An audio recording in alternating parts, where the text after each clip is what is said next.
SDIT Nurul Fikri di Desa Lanten, Kecamatan Darul Imara, Aceh Besar, menggelar anggota lomba pentas seni pagi tadi. Lomba pentas berlangsung seru karena diikuti siswa-siswi dari kelas 1 sampai 6. Hari Sabtu ini semua siswa tampak ceria, tampil di atas pentas, menunjukkan kemampuannya dengan perkusi, tarian, ekspresi target, musikalisasi, expose side set, stand up comedy, paduan suara dan nasib salawat. Acara aneka lomba pentas seni dibuka Kepala Sekolah Dasar Islam Terpadu SDIT Nurul Fikri Hajatul Hayati Yasin, dan hari ini juga pemenangnya langsung diumumkan.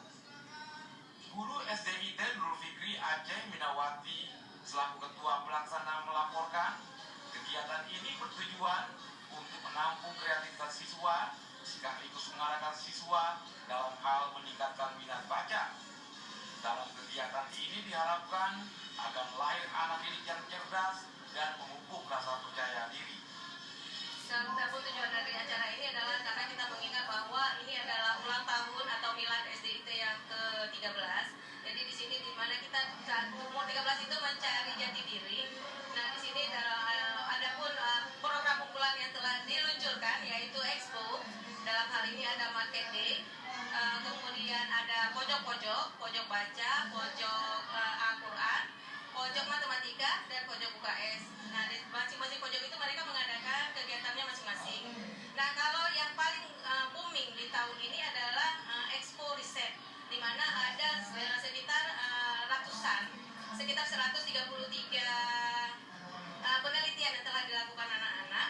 Kemudian tersaring lagi menjadi 33, dan hari inilah yang akan kita tampilkan. Kemudian mereka akan memberikan hasil dari penelitian yang mereka lakukan. Selain aneka lomba pentas seni, panitia juga menggelar Market Day antar kelas. Kegiatan ini merupakan tindak lanjut dari gerakan literasi sekolah yang menghadirkan pojok baca. Kemudian mereka memberikan hasil penelitiannya baik di bidang sosial, alam, dan pentingnya ASI bagi anak. Tim Liputan TVRI melaporkan.